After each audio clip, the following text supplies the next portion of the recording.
शांति ओम शांति ओम शांति ओम शांति ओम शांति ओम शांति। ये कौन कहता था 3 बार? दादी जानकी जी सबको ट्रेन कर दिया है ओम शांति कहने के। अलग अलग प्रकार के मीनिंग दादी बताती थी। ओम शांति पहला है आत्मा को स्वधर्म में स्थित करना, दूसरा ओम शांति परम धाम, तीसरा ओम शांति फुल स्टॉप, जो बीत गया वो ओम शांति। तो आप सब गुरुग्राम के भाई बहन यहाँ इकट्ठे हुए हैं आज, बहुत अच्छी बात है। आपको सौभाग्य है कि बाबा के बच्चे मिलजुल करके अपनी उन्नति की बातें सुनते हैं। और चक्रधर दीदी भी आएंगे, आनंद देंगे।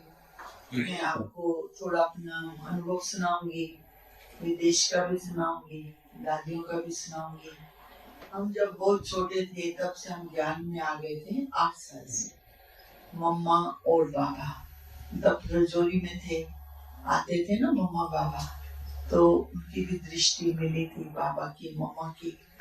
और साथ साथ में सुदेश दीदी है ना, वो हमारे टीचर थे। सभी हमारे परिवार के इनसे ज्ञान लिया था। और फिर उसके बाद स्टडी करके, फिर कॉलेज करके हम लोग दिल्ली पांडव भवन में रहे थे, रजौरी में भी रहे थे। परंतु उसके बाद ट्रेनिंग थी, वो भी की थी। फिर हमारी दीदी मनमोहिनी जी थे, दिल्ली के इंचार्ज थे, तो वो हमको मधुबन ले गए। मधुबन में दीदी ने हम लोगों को प्रैक्टिकल ट्रेनिंग कराई। वो तो 1 महीने की ट्रेनिंग थी। वो थी जगदीश भाई की ट्रेनिंग, आशा दीदी की ट्रेनिंग, ब्रिजमोहन भाई की ट्रेनिंग कि सेंटर को कैसे चलाना होता है। परंतु जब हम लोग मनमोहिनी दीदी की ट्रेनिंग ली, वो बहुत प्रैक्टिकल ट्रेनिंग थी। आप लोग जानते हो दीदी मनमोहिनी को? कितनों ने देखा हुआ है? थोड़े से ना। तो दीदी मनमोहिनी जो थे वो बहुत स्ट्रिक्ट टीचर थे। वो कभी भी आप मिस्टेक नहीं कर सकते थे उसके आगे। अमृत वेले उठना है तो एक्यूरेट, लेट आए तो कान पकड़ा जाएगा। आजकल तो नहीं कर सकते। उस समय हम लोग ट्रेनिंग में थे ना, तो दीदी का हक था। तो हम लोग एक दिन मैं लेट आई, दीदी ने कहा नहीं नाश्ता नहीं मिलेगा तुमको आज। दीदी पनिशमेंट भी दिया, नाश्ता नहीं मिलेगा। आप 15 मिनट लेट आए और जाओ 45 मिनट योग करो, फिर 3 ज्ञान की पॉइंट सुनाओ, फिर जाकर नाश्ता करो। तो इसलिए तो याद है इतना कुछ करने के बाद दीदी मनमोहिनी ने हम लोगों को एक्यूरेट बनाया। और जैसे जापान जैसे देश में कोई लोग है ना गाड़ी चलाते हैं, उनकी ओवर स्पीड हो जाए। एक बार हम लोग गाड़ी में थे, ओवर स्पीड हो गई, तो वहाँ सीसीटीवी कैमरे लगे होते हैं जैसे यहाँ है। उन्होंने हमारी फोटो कैच कर ली, मेरी और एक बहन की। दूसरे दिन वो फोटो भी आ गई और कितना स्पीड है वो भी आ गई। उसकी पनिशमेंट भी आ गई, $1000 जुर्माना दो, 3 महीने आप ड्राइव नहीं कर सकते, 1 महीना फिर ट्रेनिंग लो। समझा? तभी इंसान ठीक होता है। तो दीदी मनमोहिनी भी इसी ढंग से हम लोगों को ट्रेन करती थी, ताकि हम दोबारा मिस्टेक ना करें, हमारे फायदे के लिए। तो दीदी मनमोहिनी हमारी पहले टीचर। हम लोग जब पहले ज्ञान में आए, छोटे थे, तब दीदी मनमोहिनी दिल्ली में आती थी, तो हम लोग कर्म योग करते थे। बाथरूम साफ करना, घर साफ करना, सब साफ करते थे अच्छी तरह से। दीदी आ रही है, बाबा के बच्चे आ रहे हैं, तो कर्म योग भी हम लोगों को कराते थे दीदी सुदेश। इस प्रकार की ट्रेनिंग थी, प्रैक्टिकल ट्रेनिंग। तो दीदी ने कहा कि तुम ना विदेश जाओ, टीचर की जरूरत है, दादी जानकी ने कहा है। मैंने कहा चाहती हूँ। तो मैं गई वहां पर, मैं 2 साल रही थी। दादी जानकी की ट्रेनिंग। ट्रेनिंग क्या थी दादी जानकी की? दादी जानकी इंग्लिश नहीं जानते थे, लेकिन रोज हम लोगों को क्लास कराती थी दादी। 3 क्लासेस, सुबह, फिर रात को, और फिर 5 या 6 बजे की खड़ी। दादी की क्लासेस बहुत पावरफुल थी, क्योंकि ज्ञान को समझना और समझाना उनको सिंपल भाषा में, अंग्रेजों को, वो हम लोगों ने दादी से सीखा। क्योंकि जो अंग्रेज आते थे वहाँ, अंग्रेजी मतलब जैसे जो वेस्टर्न थे वो लोग, तो दादी एक बार बाबा के सामने बैठी, बाबा मैं तो इंग्लिश नहीं जानती हूँ, तो कैसे सेवा करूँ? तो मेरे को याद है दादी नीचे बैठती थी, कुर्सी भी नहीं होती थी, सिंपल था सेंटर। तो बाबा को बोला, बाबा ने कहा दृष्टि दो। तो दादी ने पावर भरी अपने अंदर, जो भी आवे 45 मिनट कोर्स करे, बाकी 45 मिनट दृष्टि का फोर्स मिले। उस दृष्टि से जो भी आत्माएं आती थी वो शरीर से डिटैच हो जाती थी। ये था कोर्स का फोर्स। सिंपल ज्ञान दे दो, उसको अनुभव ही ना हो तो कैसे बनेंगे योगी? तो दादी जानकी ने ये वाला कराया, ये हम लोगों को सिखाया कि कोई भी आए दृष्टि देना है और उसको बदलना है। तो हमने देखा, वो थी ना एक बहन है जिंदीस बहन, वो सब सिगरेट सब वहां पे पीते हैं। तो वो पहले दिन कलरफुल कपड़ों में आई, 45 कोर्स किया, फिर दादी के पास गई कमरे में, 45 मिनट दृष्टि ली, ऐसी दृष्टि ली वो डिटैच हो गई शरीर से।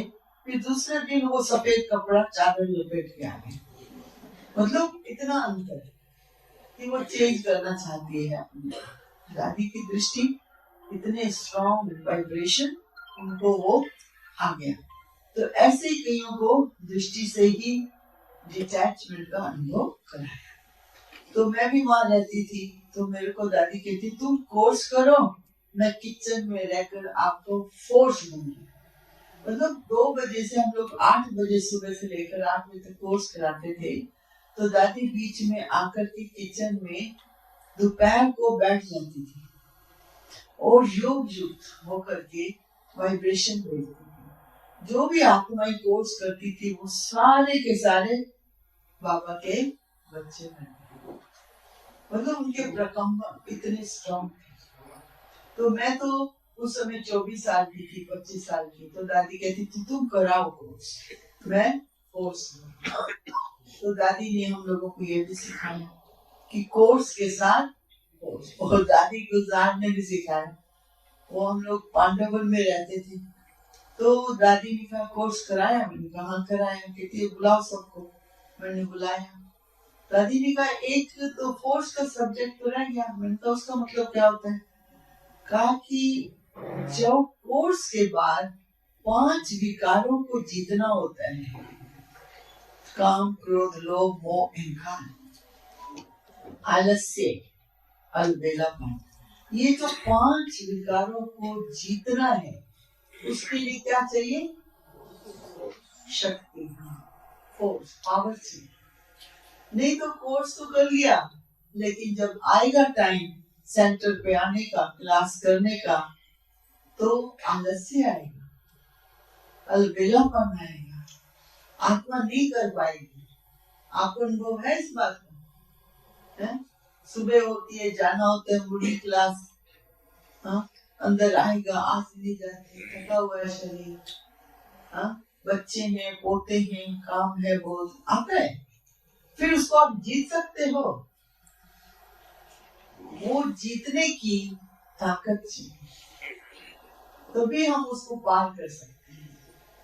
तो वो दादी गुलजार ने हम लोगों को सिखाया कि एक 7 दिन का कोर्स कराओ, और दूसरा कैसे विकारों को जीतना है वो भी बताओ। तो आप सब जीत गए सब विकारों को? हैं? या जीत रहे हो? जीत रहे हो, विजयी बने, बन रहे हो। हाँ? कैसे पता चलता है आप विजयी बन रहे हो? उसकी निशानी क्या होगी विजयी बनने की? हाँ? आप रोज सुबह मुरली क्लास जाएंगे, जाते हैं तो विजयी तो बन गए थे। आलस से छोड़ दिया, अलबेलापन छोड़ दिया और डिसिप्लिन में आ गए। तो ये बाबा कि हम विजयी बने। एक बार हम लोगों ने दादी गुजार से पूछा था, मेरे को क्या पता मैं संपूर्ण बन रही हूँ, कैसे पता चले? ये टॉपिक है ना संपूर्णता की ओर। तो संपूर्ण बन रहे हैं, उसके कैसे पता चले संपूर्ण बन रहे हैं? क्या निशानी है? तो दादी ने कहा सारे दिन में आपके जीवन में जो समस्याएं आती हैं उसको आप पार कर लेते हो, फिर उसके बाद किसी को रिपीट नहीं करते हो। अरे क्या हुआ, ये समस्या, ये विघ्न आया, ये प्रॉब्लम हुई, ना मन में रिपीट करते हो और ना ही मुख से करते हो। इसका मतलब आपने ज्ञान से उन बातों को पार कर लिया। तो मैंने कहा दादी मैं रिपीट करती हूँ, तो कहा कि तो फिर तो 70% परफेक्ट बनी। रिपीट होता था मेरा उस समय, हाँ 10-12 साल पहले की बात है। क्योंकि हम लोग दादी से पूछते थे कि हम लोग कैसे पता चले हम बन रहे हैं संपूर्ण। दादी ने कहा जो सारे दिन में आपके जीवन में समस्याएं तो आएंगी, कलयुग में रहते हैं, कभी शरीर थका हुआ है, पेन है, कभी घर में किसी की बनती नहीं है किसी के साथ, कभी सुनामी है, अर्थक्वेक है, नेचुरल कैलामिटीज है, कभी धन की बातें हैं, कई आती हैं। जीवन है तो आएंगी। तो वो जो प्रॉब्लम्स आती हैं आप सॉल्व कर सकते हो, समस्या को आप खत्म कर सकते हो, या आपके मन में वो चिंता का रूप ले लेती है, या आप उसको रिपीट करते रहते हैं मन में। एक दिन बीत गया, एक हफ्ता बीत गया, गई ही नहीं ये समस्या। तो इसका मतलब हमको परखने की शक्ति को तीक्ष्ण बनाना है। परखने की शक्ति माना डिसर्नमेंट पावर। आप उसको परखो कि ये बात आई, इसका सलूशन क्या है। तो आप जितना सलूशन ढूंढेंगे, जल्दी ढूंढेंगे, तो समस्या से पार निकलेंगे। तो आप में से कितने हैं जो रोज की समस्या को पार कर लेते हैं? हाथ खड़ा करेंगे।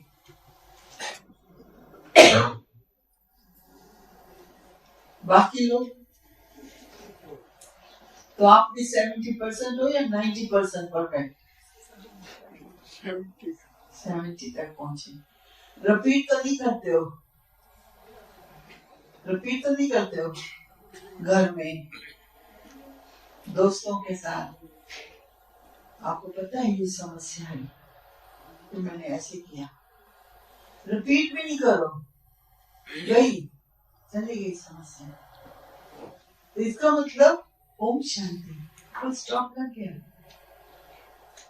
तो जितनी हमारी परखने की शक्ति तेज, उतना समस्या। ये पहली निशानी है। दूसरी निशानी हम संपूर्ण बन रहे हैं, वो क्या होगी? आपका समय, आपके संकल्प सब बचत में जाएंगे।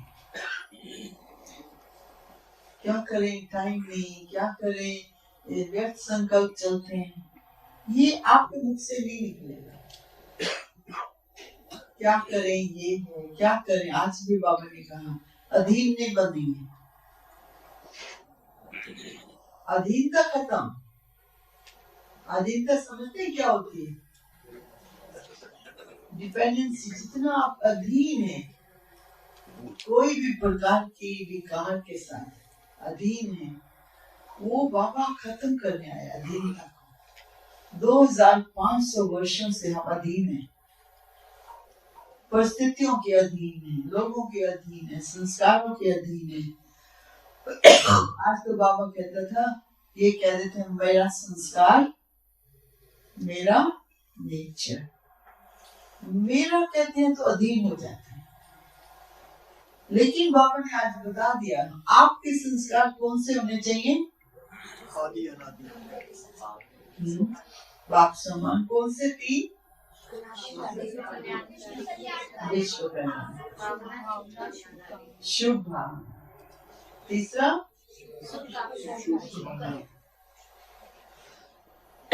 तो कल्याण शब्द का अर्थ क्या होता है? बहुत अच्छा शब्द है कल्याण, बहुत अच्छा शब्द है। परोपकार, कल्याण, शुभ भावना, ये शब्द बहुत सुंदर है।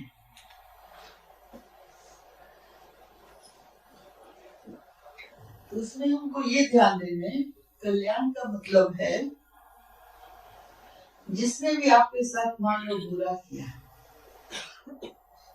ठीक है, आप उसका भी कल्याण करना चाहते हैं ताकि वो भी बुराई से छूट जाए।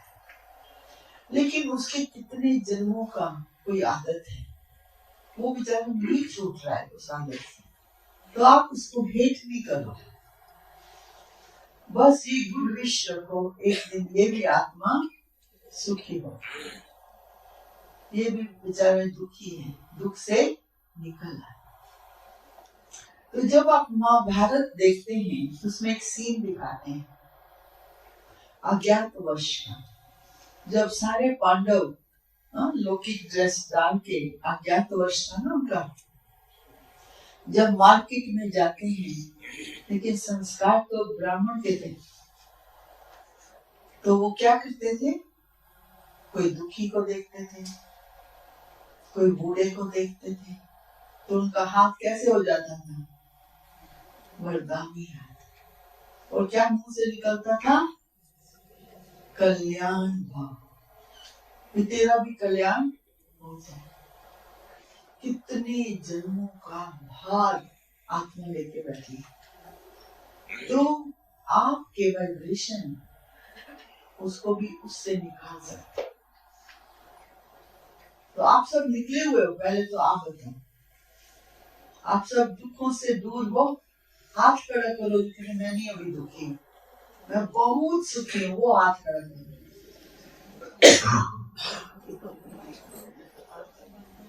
ये क्या हो रहा है? फिर हाथ खड़ा करो, वो जो कहते हैं बहुत सुखी, बहुत सुखी है, सुखी ना, बहुत जरूरी है सुबह उठकर कि आप रिवाइज करो कि मैं बहुत, बोलो अभी जोर से बोलो, इसका मतलब आपके जो प्रकंपन बनेंगे सुख के, वो प्रकृति और मनुष्यों को परिवर्तन करेंगे, सुख देंगे, समझ रहे हैं? फिर बात नहीं कह देना, लेकिन कभी कभी मैं दुखी हो जाता हूँ, तो वो गलत है। आप बोलो मैं हुई, एक बार फिर बोल दो, फीलिंग से बोलो,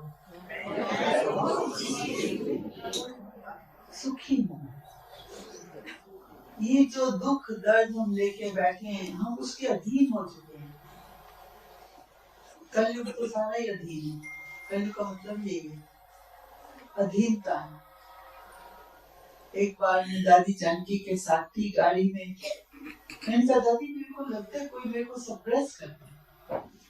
दादी के लिए 2 साल पहले किसी ने किया होगा, तो ये मेमोरी लेके बैठी, वो मेमोरी आपको याद आती है, इसलिए आपको लगता है। नुकसान क्या है उसमें?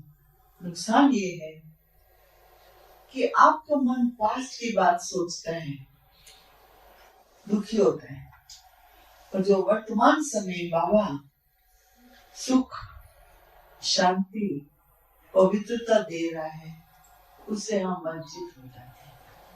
समझ रहे हो इस बात? वर्तमान समय आपको एक एक्सेस मिला हुआ है, आप कनेक्ट कर सकते हो। किससे? हाँ, बाबा माना क्या? पवित्रता के प्रकंपन भरा हुआ वो बाबा, सुख के प्रकंपनों से भरपूर वो आत्मा श्री बाबा, आपको एक्सेस मिला हुआ है। एक्सेस समझते हो? लिंक मिला हुआ है। लिंक का नंबर जानते हो क्या है? मेरा बाबा 01 और मीठा बाबा, प्यारा बाबा। तो बाबा कहते हैं कि आप उस लिंक को यूज करो। आप लोग कितने यूज करते हैं इस लिंक को? जैसे थोड़ा भारी बनाया, मूड ऑफ हो, पता तो चल जाता है हो रहा है, उस समय आप यूज कर सकते हो। वो है ताकत। उस समय आप बाबा से पवित्र कंपन ले लो, आप उससे दूर हो जाओ। किससे दूर हो जाओगे? दुख से। अब ये नहीं कि दुख नहीं आएगा, दुख देने वाले तो बहुत है या नहीं? कितने हैं दुख देने वाले आपके जीवन में? एक तो जरूर होगी कोई आत्मा। उसको हम कहते हैं डीपी। डीपी का समझते हो? नहीं, डिफिकल्ट पर्सनैलिटी। कोई है? कोई नहीं है, एक होगा। एक आत्मा जरूर होती है हर एक की लाइफ में, उसको डीपी कहते हैं। डीपी आ गया, डीपी आ गया। डिफिकल्ट पर्सनैलिटी वाला आ गया, जिसके साथ काम करना ही मुश्किल। हाँ, उसको पूछो कुछ, वो उत्तर ठीक ना दे, सहयोग नहीं देता, जान के रोड़ा खाता है, जान के तंग करता है। ऐसी एक आत्मा तो है आप सबके जीवन। उसको हम क्या कहते हैं? मतलब डिफिकल्ट पर्सनैलिटी वाली आत्मा। तो उस समय आप क्या करोगे? उस समय अपने को उसके प्रभाव में नहीं रहना है। और आपको किसके प्रभाव में रहना है? किन प्रकंपनों में? बाबा के 3 प्रकंपन कौन से? सुख, शांति, पवित्रता, पॉजिटिविटी, पवित्रता। ये प्रकंपन है बाबा के।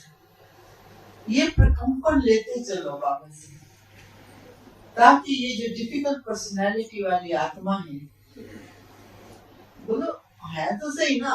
आप देखो 63 जन्म तो हम लेके बैठे हैं नहीं?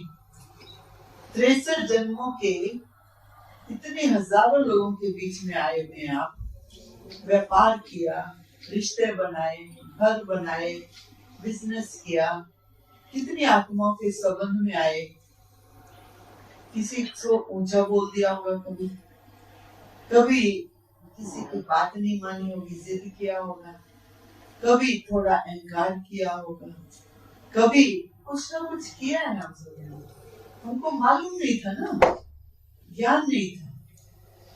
ईगो से बात की होगी, अहंकार से बात की होगी, ऊंचा बोला होगा, कोई ना कोई प्रकार से हमने डिस्टर्ब किया हुआ है किसी न किसी को।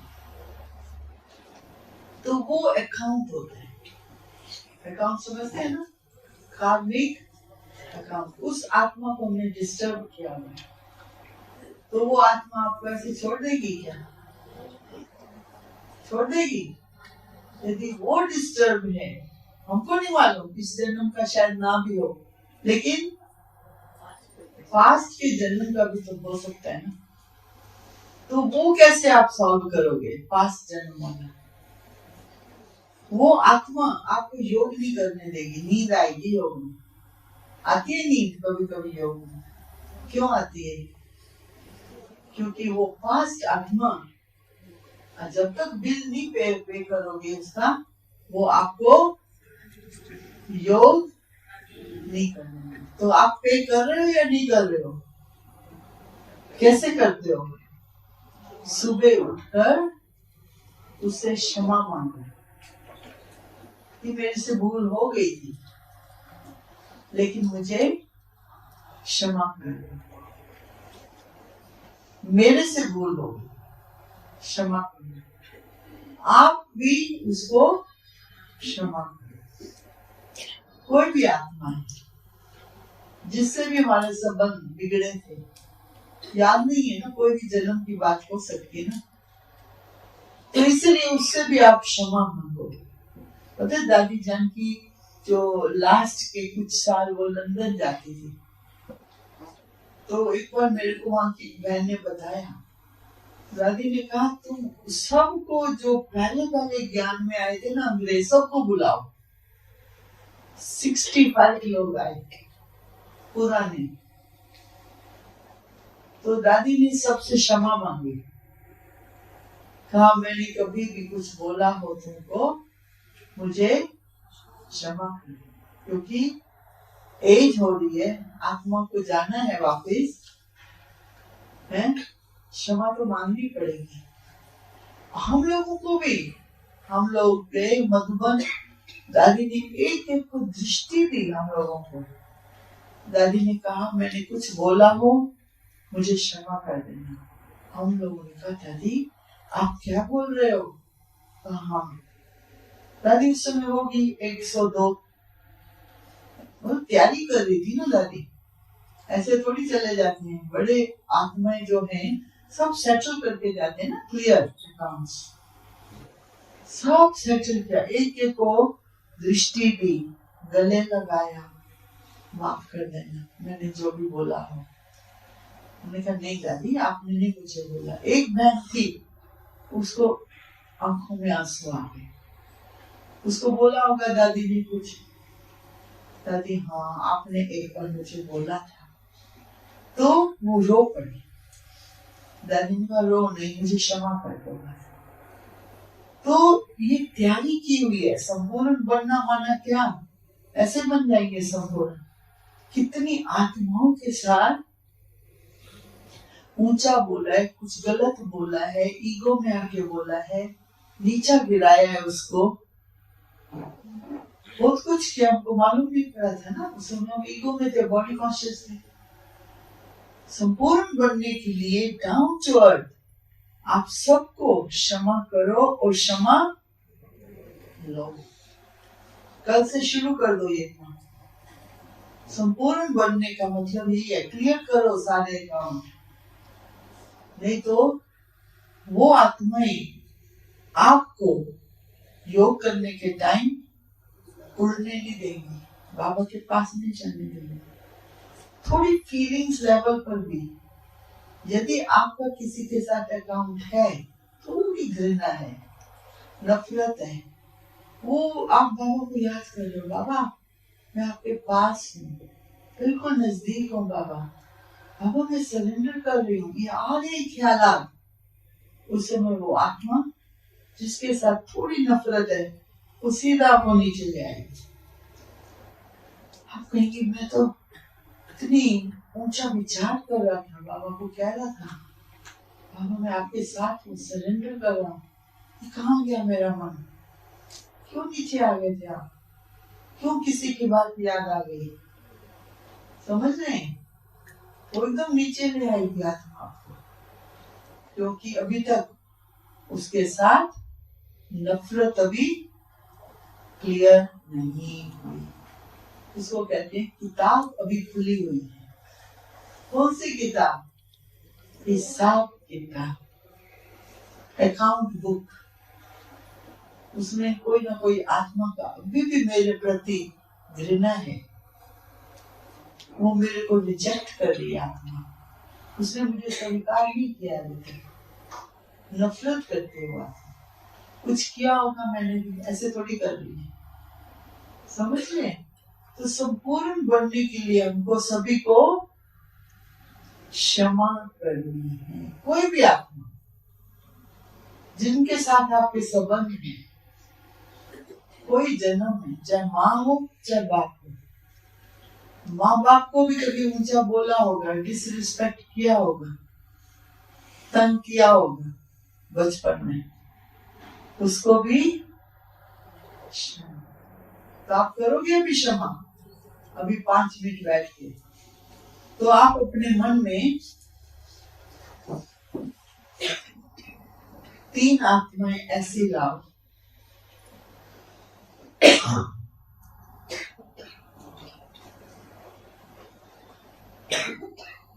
जिसको आपको क्षमा करनी है। बाबा के सामने ले आओ उनको, चाहे कोई भी आत्मा है, बाप है, माँ है, बच्चा है, पोता है, कोई भी रिश्ता है, उसको ले आओ बाबा के सामने। बाबा,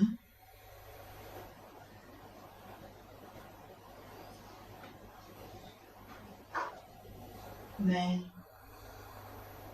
मास्टर विश्व कल्याण आत्मा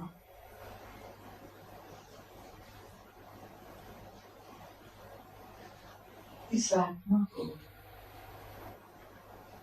क्षमा करता हूं।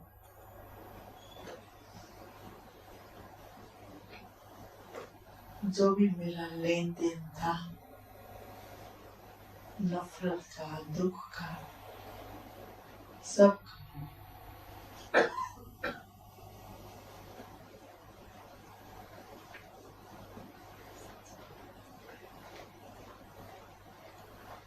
ये आत्मा भी सुखी हो,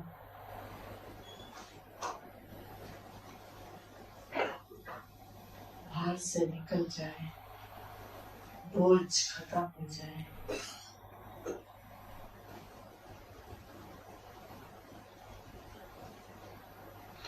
मैं इस आत्मा को दिल से शुभ भावना से,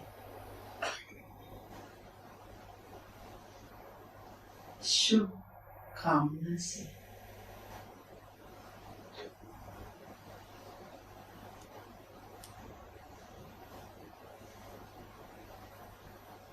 इनके बोझ को, भार को, दुख को, पीड़ा को बाबा के साथ मिलकर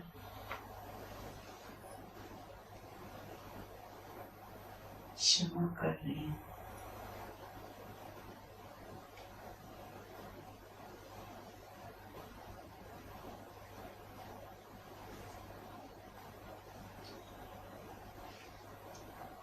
मेरे से जो भूल हो गई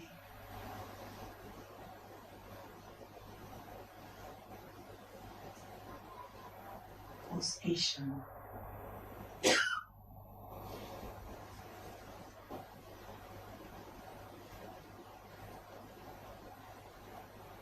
जो मैंने किसी से दुख लिया उसको भी क्षमा।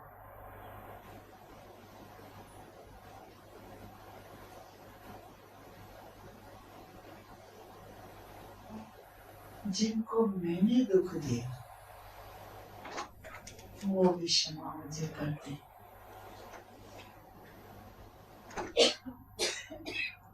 मैं उनसे भी क्षमा मांग रही हूँ बाबा।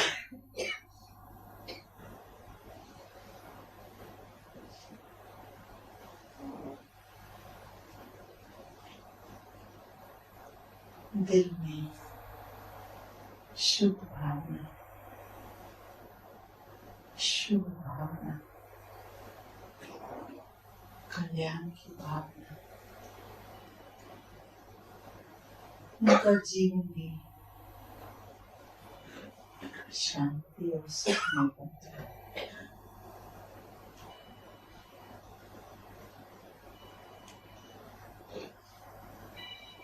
बाबा मेरे भोलेपन में आकर, अभिमान में आकर जिसको भी दुख दिया, ऊंचा बोल के कुछ भी गलत किया, उन सबको क्षमा।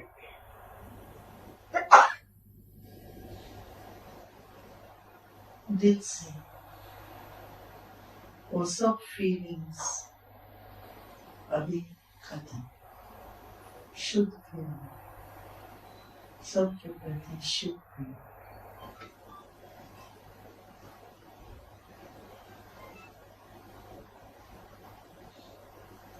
बाबा मेरा लक्ष्य है मैं संपूर्ण बनूं, आप जैसे बनूं, उसे आप सबको माफ कर देते, आगे बढ़ाते। ऐसे मैं भी मास्टर विश्व कल्याण बन, शुभ भावना से उस आत्मा को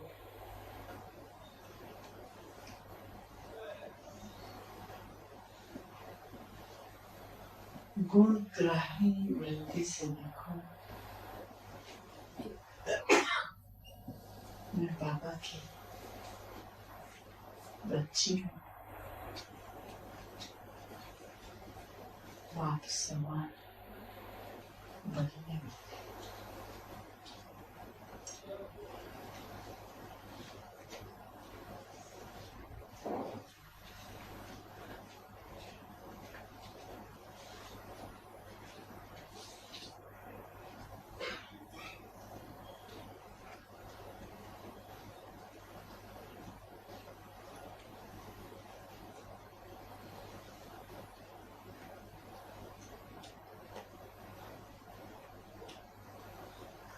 ओम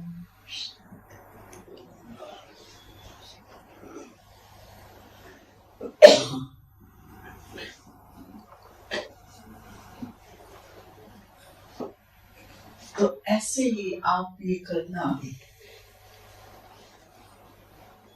भाई दादी जानकी ने तो किया प्रैक्टिकल। हम लोग भी हैरान हो गए कि दादी ऐसी क्यों बोलती है हम लोगों को, क्षमा कर दो मुझे।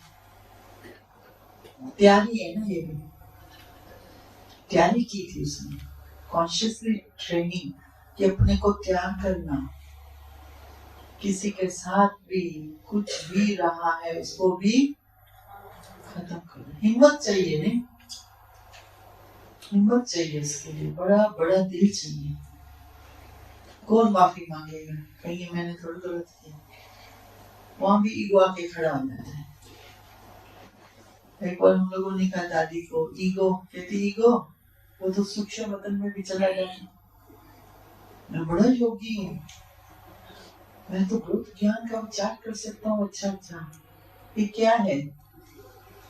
ईगो है, वो सूक्ष्म वतन में भी चला जाएगा। तो उससे भी हमको दूर जाना है। तो इसलिए बाबा चाहते हैं संपूर्ण बनने के लिए कौन सी बात याद रखेंगे? पहला, अपनी परखने की शक्ति को तीक्ष्ण करें। सारे दिन में समस्याएं आती हैं, उसको पार करें, उसको रिपीट नहीं करो एक दूसरे के साथ। उससे पता चलता है आप में ताकत नहीं है उसको समाधान देने की। औरों का भी टाइम लेते हैं, इसलिए बाबा की योग्य बच्चे बने, आने वाली सारे दिन की समस्याओं को हम पार कर सके, उसको योग कहते हैं। दूसरी निशानी क्या है? बाप समान लक्ष्य तो है विश्व कल्याण, तो सब आत्माओं को क्षमा करें। जिन्होंने तंग किया उनको भी क्षमा, जिनको हमने भी तंग किया उनको भी क्षमा। है भाई, सच्ची बात है, कहीं को किया होगा, कभी तो ऊंचा बोला होगा, ऐसे तो नहीं कि नहीं बोला होगा, बॉसी बन के किया होगा कभी अनजाने में। सबको हम क्षमा करें। जिनके साथ हम रहते हैं उनको भी क्षमा करें। कैसे करना है? बाबा के साथ मिलके बाबा के सामने लाओ उस आत्मा को को मुझे माफ कर दो, मैंने आपको तंग किया है, मैंने रियलाइज किया भी है, मैंने भी तंग किया और तंग हुआ भी सही, वो सबको क्षमा करो।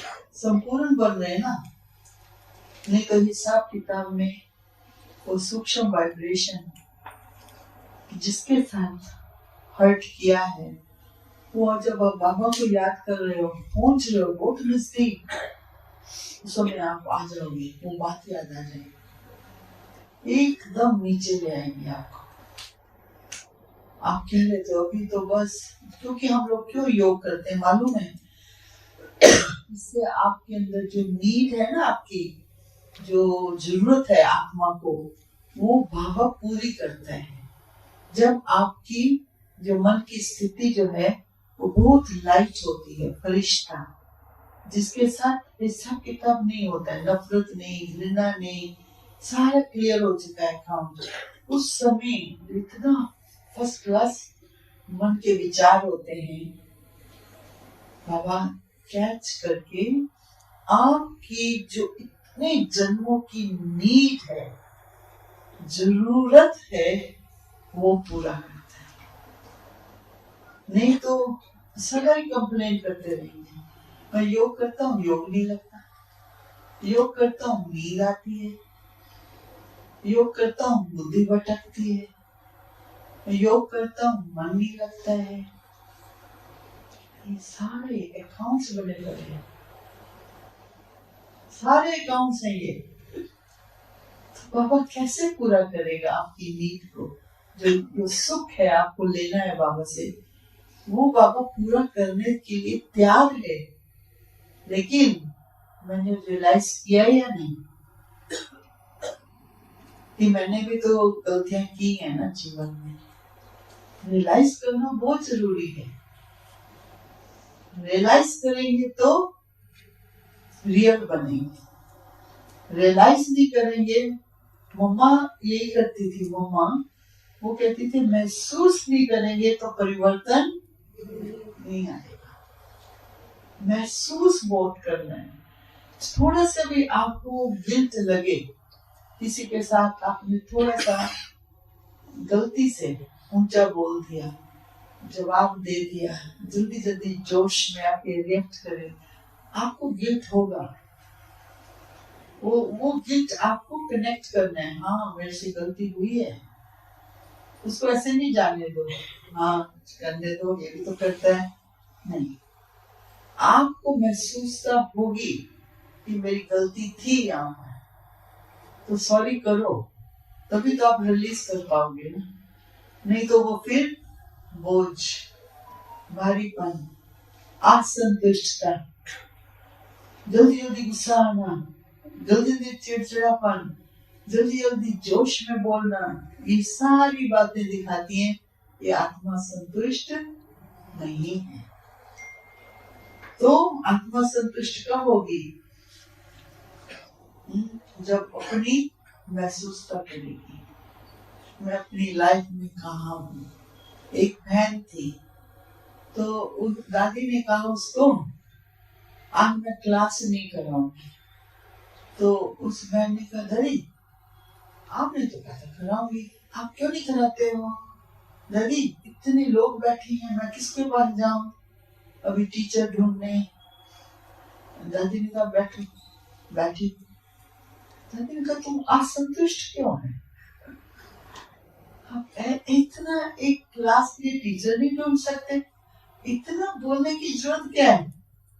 क्यों है तुम असंतुष्ट? तो दादी ने कहा तुम जाओ योग में बैठो और ढूंढो, कारण ढूंढो, किस कारण से मैं असंतुष्ट हूँ। कई बार होते हैं ना, असंतुष्ट होते हैं, बात करते जाएंगे, उसको इग्नोर करेंगे, है ना, करते जाएंगे बात असंतुष्ट होकर के, ये क्या है? तो दादी ने उसको कहा बैठो योग में, तो बैठी। दादी ने कहा कल बताओ कारण क्या है, क्यों आपके अंदर इतना भारीपन है, असंतुष्टता है? तो उसने ढूंढा पता उसका कारण क्या था?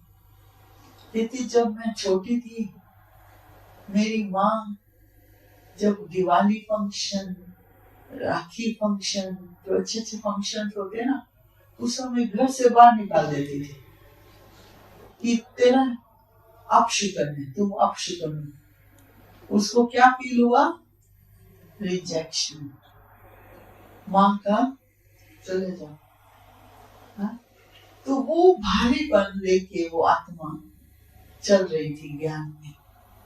तो जब दादी भी कहती थी ना, ये नहीं मैं कर सकती, वो सोचती थी मेरी माँ मेरे को रिजेक्ट कर रही है। समझ रहे हो इस बात को?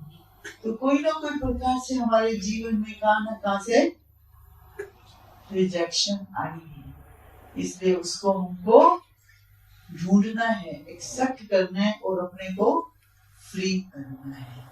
ठीक है। ओम शांति।